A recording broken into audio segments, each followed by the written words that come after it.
Bom pessoal, como prometido, depois de 15 vídeos chegamos na parte asiática da Rússia e hoje começaremos a série da Sibéria, que vai mostrar muitas cidades da maior região desse país.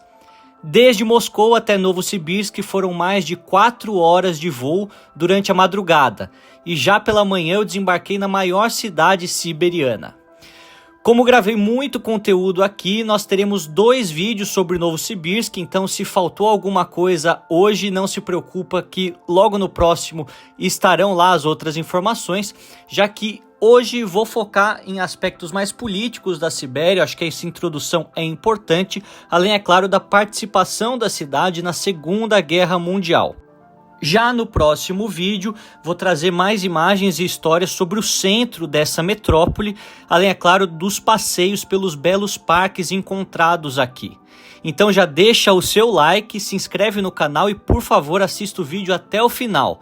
Eu tenho certeza que você não vai se arrepender. E sejam todos muito bem-vindos a Novosibirsk, a mais importante cidade na região histórica da Sibéria. Estamos aqui na parte asiática da Rússia. Depois de muitos pedidos de vocês e também de mais de 4 viagens para o país, essa região é importante de eu conhecer porque a maior parte do território, apesar de não ter a maior parte da população, historicamente mostra grande parte desse aspecto do Império Russo, do imperialismo russo que existe, que se expandiu cada vez mais em direção ao Oriente. Aqui nessa cidade eu acabei de chegar, não consegui ver nada, mas o aeroporto muito moderno, como vocês conseguem ver.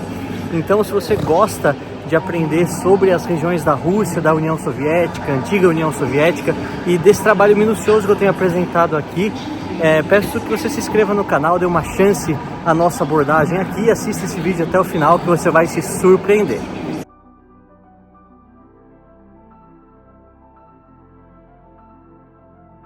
Apesar de ser muito menor que Moscou em população, o trânsito daqui me impressionou bastante, já que do aeroporto até o meu hotel foram mais de 1h30 de percurso para cerca de 17 quilômetros. O hotel, como vocês sabem, que eu gosto de ficar, é tipicamente soviético e não foi tão caro, por volta aí de $30 a diária, e já da janela nós conseguimos ver muitas construções típicas do brutalismo da URSS, com esses vários andares em edifícios em blocos. Bom pessoal, eu cheguei super cansado, fui pro hotel descansar um pouco e agora, depois de 1h30 de cochilo, estou com as energias renovadas para começar a explorar essa cidade com vocês. Antes de passar informações sobre Novosibirsk, mostrar tudo aquilo que eu vejo, é importante falar sobre a Sibéria especificamente.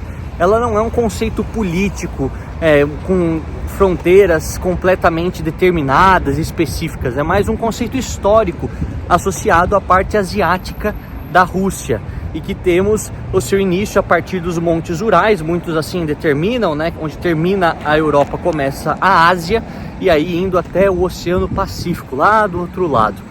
É interessante mencionar que é uma região muito grande, são cerca de 13 milhões de quilômetros quadrados, em comparação com os 17 milhões e poucos quilômetros quadrados que a Rússia tem, ou seja, a maior parte da Rússia é essa área, mas a menor parte das pessoas vive aqui, só 37 milhões de pessoas das 145 milhões, o que vai dar uns 23, 25% apenas. A gente vê que é então uma região densamente pouco povoada e que mexe também com a questão do antigo Império Russo, o imperialismo russo, o colonialismo russo, que muitas pessoas falam, não existiu, não é da mesma maneira como os europeus. É sim, da mesma maneira, porque eles se expandiram na mesma época praticamente, no século XVI em diante, 16, 17, 18, 1560 até 1780 mais ou menos, conquistando toda essa região e também matando de maneira assim absurda grande parte das populações indígenas dessa região da Ásia, principalmente aqueles povos túrquicos e mongóis. Isso tudo eu vou contar para vocês à medida que eu for andando, mas é importante mencionar que os cossacos russos eslavos chegando aqui cada vez mais foram fundamentais para o estabelecimento da civilização europeia, a civilização cristã nessas regiões que eram majoritariamente nomádicas. Alguns seguiam o budismo, outros o xamanismo, outros seguiam o islamismo. Então a gente vê que é sim um processo de colonização, assim como em outros territórios. No caso da Sibéria, hoje os russos inclusive são a maioria, são cerca de 85, 87% da população local, enquanto que o restante aí dos 15, 13% são de etnias locais, principalmente as que eu mencionei para vocês, os tuvuanos, temos também o pessoal dos iacutos, outras tribos dos burátios, que são mongóis. Essas eu vou explicando mais para frente, que os nomes também são difíceis e eu ainda estou aprendendo, mas esse preâmbulo histórico falando sobre a Sibéria é importante sim.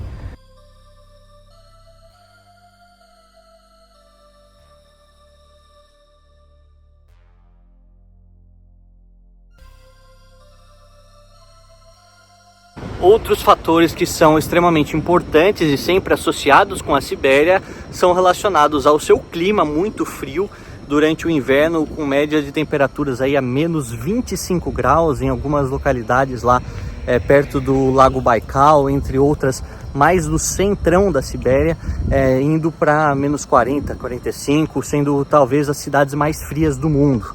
Além disso, temos uma riquíssima natureza, com grande parte daqueles animais que nós associamos sempre com a Rússia, também sendo presentes aqui, principalmente os ursos pardos, né? Se a gente seguir em diante lá para a Península de Kamchatka, entre outros lugares, você vai conseguir fazer um turismo de natureza. Lembrando que esses lugares são pouco acessíveis, então acabam sendo mais caros. As primeiras impressões que me ficam de Novosibirsk é uma cidade bastante soviética, mas no período do Stalin, eu vou explicar o porquê que a arquitetura stalinista é mais presente que as demais. E uma cidade muito industrial, muito cinzenta, com também muito trânsito. Eu demorei do aeroporto até meu hotel são apenas 17 quilômetros, cerca de 1 hora. Então um trânsito pesado na cidade nas horas de pico, o que você não costuma ver em outras cidades da Rússia, pelo menos da parte europeia, com tanta frequência.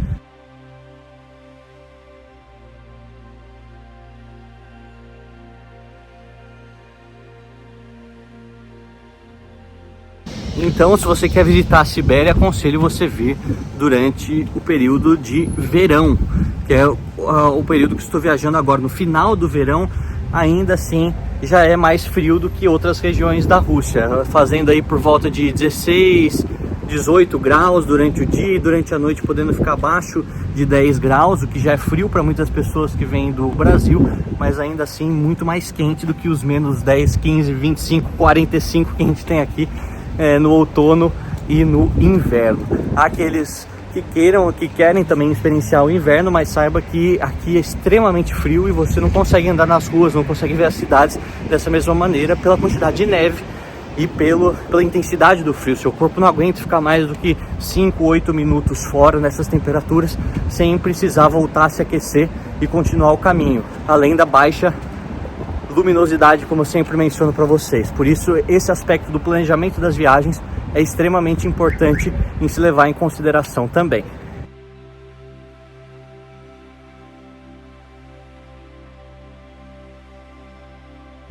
E antes que os super defensores da Rússia venham aqui me xingar nos comentários por usar o termo colonização, eu não passo pano para nenhuma colonização. Eu não passo pano para a colonização europeia, que aconteceu na África, nas Américas, que foi extremamente nociva aos povos locais, os povos originários. A colonização feita também pelos mongóis, em grande parte da Ásia Central, e também dos turcos, feitos pela Ásia Central e pela Europa, assim como a colonização feita pelos russos a partir da Europa para a Ásia. Por que a gente fala colonização? Porque é a anexação de territórios para além das suas terras históricas originárias, com o intuito de ganho financeiro e da expansão da sua civilização.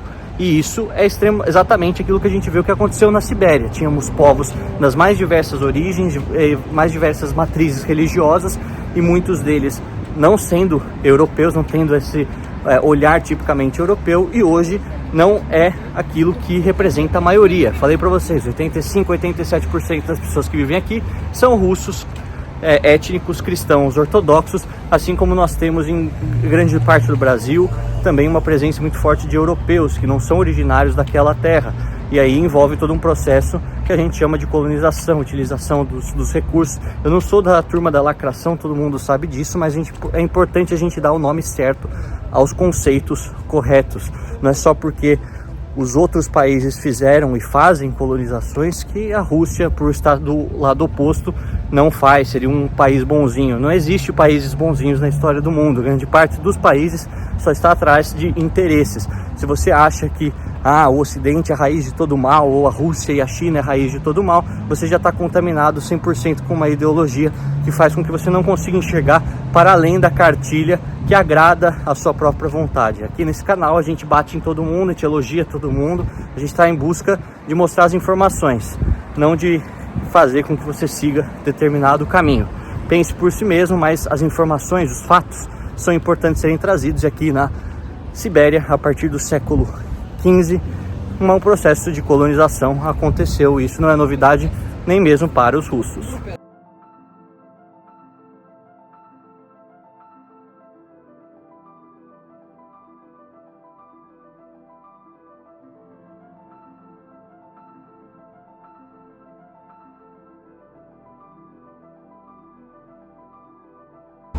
Mas não tentemos ser os monopolizadores da virtude, julgando a história do mundo com a nossa lente do século XXI, porque tantos russos, tantos europeus, tantos mongóis, algumas tribos africanas que subjugavam outras, ou até mesmo tribos locais das Américas, o Império Inca, por exemplo, também subjugou outros povos. Essa era a regra do mundo naquele período. Não há, até cerca de 70 anos, 80 anos, essa era a regra do mundo, a lei do mais forte, a lei de conquistar o outro pela força. Então esses conceitos mudaram recentemente. É fácil a gente tentar julgar todos através daquilo que a gente tem como correto estabelecido após a criação da ONU, a Carta dos Direitos Humanos, etc. Mas naquele momento as pessoas achavam isso justificável. Por isso mesmo fica muito difícil analisar um processo histórico xingando todo mundo, igual muitas pessoas costumam fazer nos comentários, sem ter essa diferente visão de que aquele período era vivido por diferentes pessoas com diferentes valores, não aqueles que temos hoje.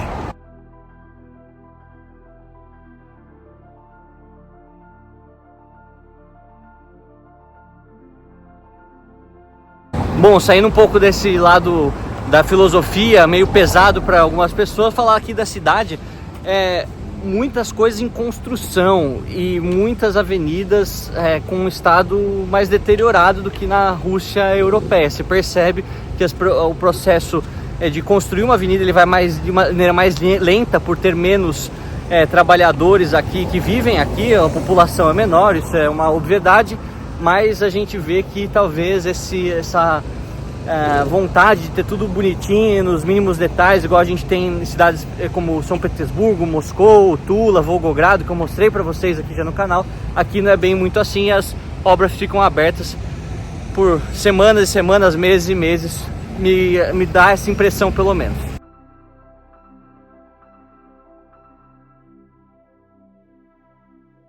E eu tava aqui pensando uma coisa, só para concluir esse tema da colonização, que eu acho que é uma ideia importante a se compartilhar.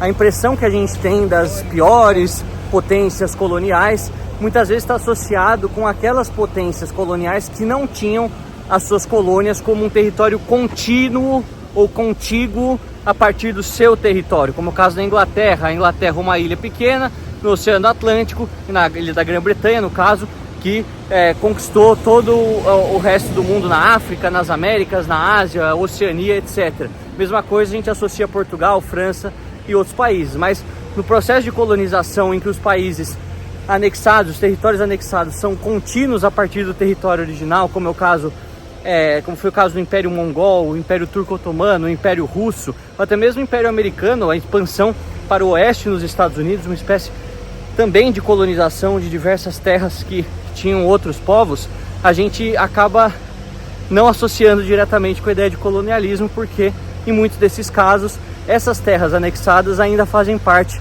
da metrópole, e isso acaba sendo um desvirtuamento da nossa impressão, porque muitos desses impérios utilizaram os mesmos princípios, os mesmos métodos para conseguir os mesmos objetivos: expansão da sua civilização e ganhos econômicos com o território dos outros.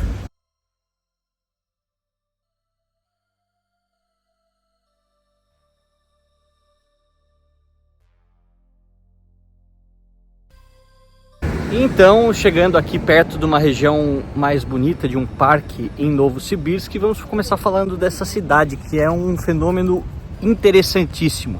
Ela foi fundada não há muito tempo, apenas em 1893. Quando a gente fala em cidades russas e até mesmo no leste europeu, vocês lembram, eu falava para vocês de cidades de 1000 anos, 900 anos de existência. Aqui tem pouco mais de 130, 140 anos, se a gente for fazer uma conta rápida de cabeça. Ela que foi fundada na época já do czar Nicolau II, o último czar da Rússia, e foi chamada inicialmente como Novo Nikolaevich, em homenagem a São Nicolau, um dos patronos também da Igreja Ortodoxa na Rússia, e o próprio czar Nicolas II, chamado por alguns.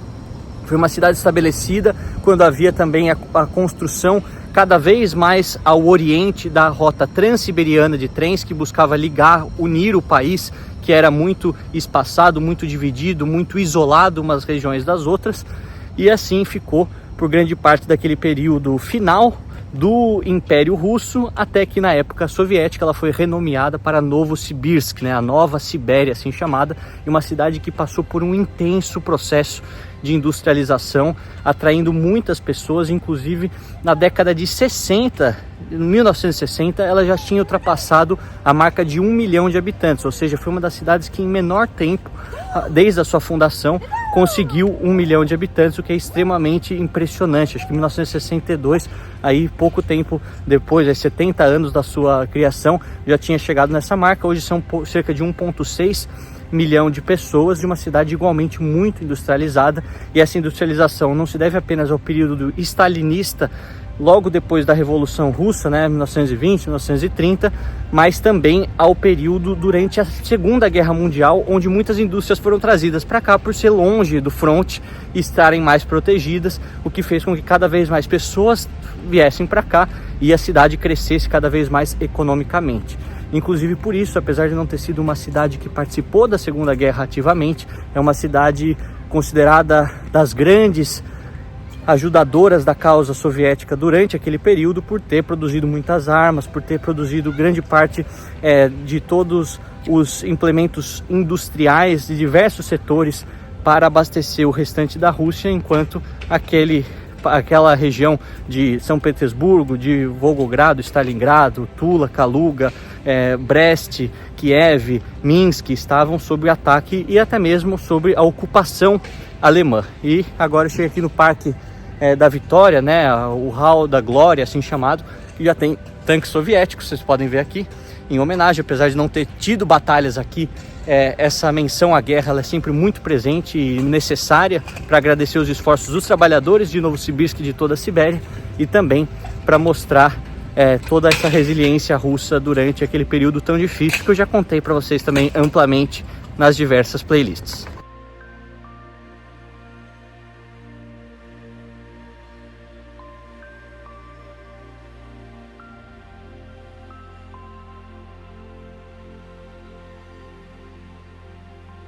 E aqueles que gostam de história militar e de saber o nome de alguns equipamentos, eu estava vendo, esse é um dos famosos lançadores de foguetes e mísseis Katyusha, que inclusive inspiraram os soldados soviéticos a continuar a sua resistência. E há inclusive uma música antiga russa daquela época, que até hoje é cantada nas comemorações de Segunda Guerra, também com o nome Katyusha, aquele...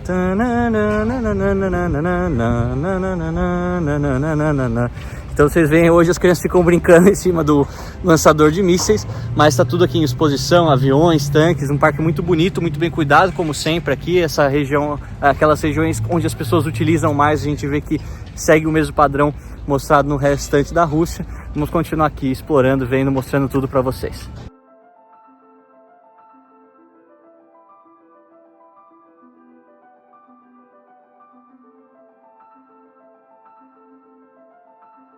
E por não ter tido uma extensa destruição da sua cidade, não ter tido a guerra aqui, bombardeios que destruíram os prédios. Isso explica o porquê muitos deles são Stalinkas, né? Prédios da época de Stalin, que conseguiram se manter da década de 20, 30, 40 até os dias de hoje. Obviamente que Khrushchevkas, Brezhnevkas e outros prédios foram construídos ao longo das décadas, quando a população foi crescendo, mas comparado com Moscou, com as cidades na Bielorrússia, como eu sei para vocês, tem muitas Brezhnevkas, muitas Khrushchevkas, isso daí não aconteceu aqui em Novosibirsk, e portanto os prédios mais antigos são ainda visíveis por toda a região de Novosibirsk e por grande parte das cidades da Sibéria, onde também não participaram ativamente da guerra no aspecto das lutas, participaram da retaguarda industrial, produzir munições, receber refugiados, cuidar de doentes, mas estando no fronte, sofrendo bombardeios e sua população morrendo aos milhares, talvez aos milhões, isso não aconteceu aqui.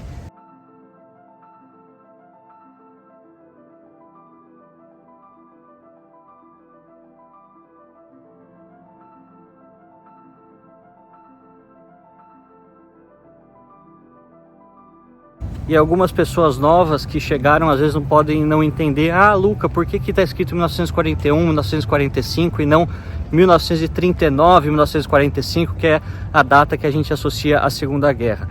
Bom, para os soviéticos, para os russos, a Segunda Guerra começa oficialmente com a quebra do pacto Ribbentrop-Molotov, quebra do pacto Hitler-Stalin, que foi feito de 39 a 41, ou seja, eles assinaram um ato de não agressão, e quando aquilo foi quebrado pelos nazistas com a Operação Barbarossa, que começa a guerra, especificamente isso em 1941. Por isso que eles consideram 41 a 45 e não 39 a 45, como outros povos do mundo. Como eu já falei, pessoal, Novosibirsk, com mais de 3.000 quilômetros de distância da capital Moscou, teve grande importância estratégica para os russos durante a Segunda Guerra. Não só aconteceu a transferência de várias indústrias para essa região, mas também muitas instituições de ensino e pesquisa foram deslocadas até aqui. Novosibirsk também passou a ser um centro de manutenção de equipamentos de guerra, o que nos anos de 1943 e 1944 foi fundamental para dar fôlego ao Exército Vermelho e auxiliar na vitória contra os nazistas. Essa expansão tão rápida em 4 anos de guerra contribuiu não apenas para a vitória dos aliados, mas também para o crescimento da cidade em si, já que nos anos após o conflito mundial, Novosibirsk se tornou um dos principais polos industriais soviéticos.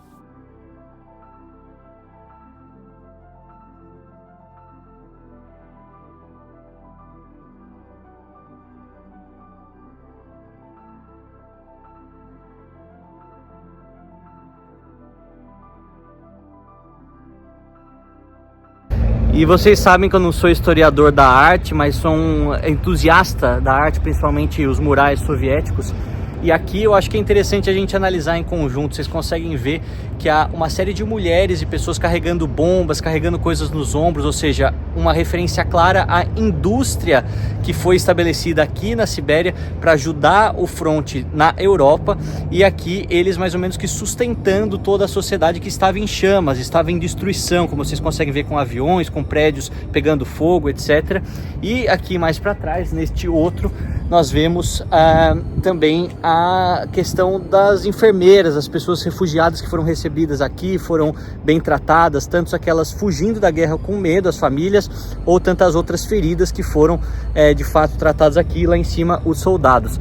Muito bonito aqui este monumento à glória, estabelecido pelos soviéticos depois do pós-guerra, algo costumeiro em todas as cidades, aquelas diretamente ou indiretamente envolvidas com esse conflito, que modificou para sempre a história deste país.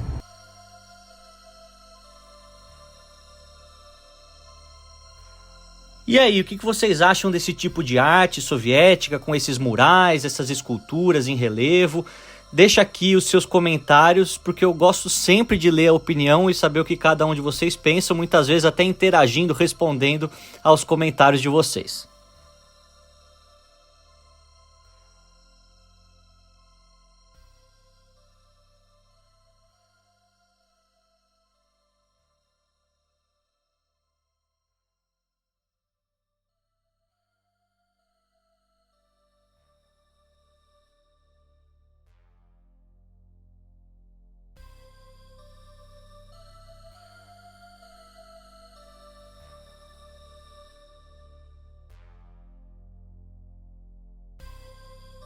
E aqui na Sibéria a gente vê como que a guerra, ela trouxe um elemento de identidade nacional muito forte, de que todos eram atingidos e todos participaram. Esse é um sentimento muito explorado depois da Segunda Guerra para fazer com que essas cidades sentissem-se orgulhosas das pessoas que morreram. Muitos soldados, inclusive daqui, que eram originalmente da Sibéria, nascidos aqui, foram enviados para as outras partes da Rússia para lutar. Então tem todo esse sentimento de perda muito forte, e isso se perpetua até os dias atuais, né? Estava vendo que inclusive tinha um dos livros aqui, um livro esculpido dizendo que serão lembrados de 2045 para mais adiante. É o que eu consegui meio que ver por cima com o meu russo primário, né? Mas eu estava pensando, 2045, 100 anos depois da guerra, deve ter uma super parada. Se eu quiser, espero estar vivo com saúde para poder visitar, mas vou ter perto de 50 anos. Isso daí bateu um sentimento de memento mori, sabe? Lembrem-se que nós eventualmente morremos, né? É algo que para os russos sempre está presente também na sua vida, com tantas guerras, tantas batalhas, e esse orgulho muito forte, essa estética militarista sempre muito presente, desde a infância até a idade adulta. Durante a era soviética, a vasta região da Sibéria desempenhou um papel fundamental no desenvolvimento econômico e estratégico do país, como eu já falei para vocês. Como a Sibéria é muito rica em recursos naturais, se tornou também um grande centro de extração de minerais, além de petróleo, gás e carvão e muitos outros elementos essenciais para a industrialização do país, e que até hoje são extraídos, produzidos, usados internamente na Rússia e exportados para todo o mundo. Essa abundância de riquezas possibilitou o governo soviético naquele período a investir intensamente na infraestrutura da Sibéria, expandindo a rede ferroviária e construindo cidades industriais do zero para acomodar trabalhadores que seriam colocados no setor de mineração e também no setor industrial. Como sempre, toda a história soviética tem uma parte sombria, e a Sibéria também abrigou um grande número de campos de trabalho forçado, os famosos gulags, onde muitos prisioneiros políticos, criminosos e outros cidadãos considerados inimigos do Estado soviético eram enviados para realizar trabalhos muito pesados em condições climáticas extremamente adversas, principalmente durante esses invernos congelantes que a gente tem por aqui. Eu fiz um vídeo especial sobre os gulags, e ele estará também nessa série soviética porque é um dos elementos mais importantes sobre a repressão política durante aqueles anos e vale um destaque aqui também nesse canal. Mas isso só quando eu estiver na região de Krasnoyarsk, onde muitos dos gulags eram localizados, então a ambientação fica até melhor para falar sobre esse tema.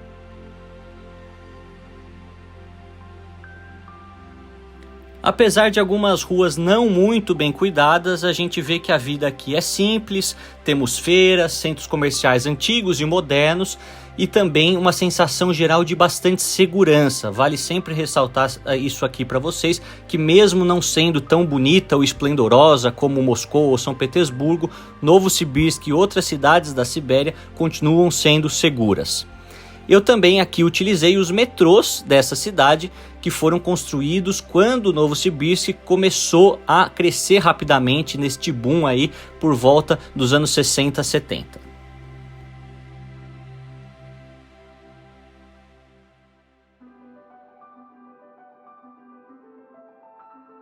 E Novosibirsk também tem metrô, aqui é inaugurado na década de 80, um metrô de apenas 2 linhas, mas que atende às centenas de milhares de pessoas que vivem aqui. Como as distâncias são longas e o táxi não é tão barato quanto em Moscou, pegar o metrô é o jeito mais fácil em alguns momentos, até porque custa só 35 centavos de dólar, é mais ou menos como se custasse, fazendo vezes 5, vamos pensar em menos de R$2, né? Muito, muito barato. Você viaja por quantas estações você precisar, Mas as estações também são muito bonitas. Estou aqui na estação Plochamarska, né, a Praça de Marx, se assim podemos dizer. Uma estrutura bonita que lembra os metrôs também de São Petersburgo e Moscou, que já mostrei para vocês no canal.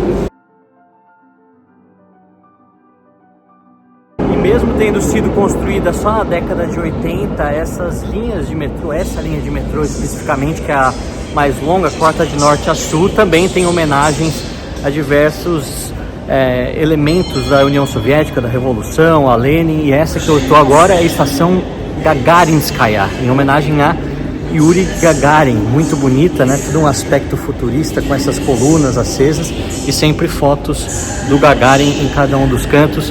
Muito bonito também você poder parar e analisar esses elementos tão distantes de Moscou, mas sempre presentes.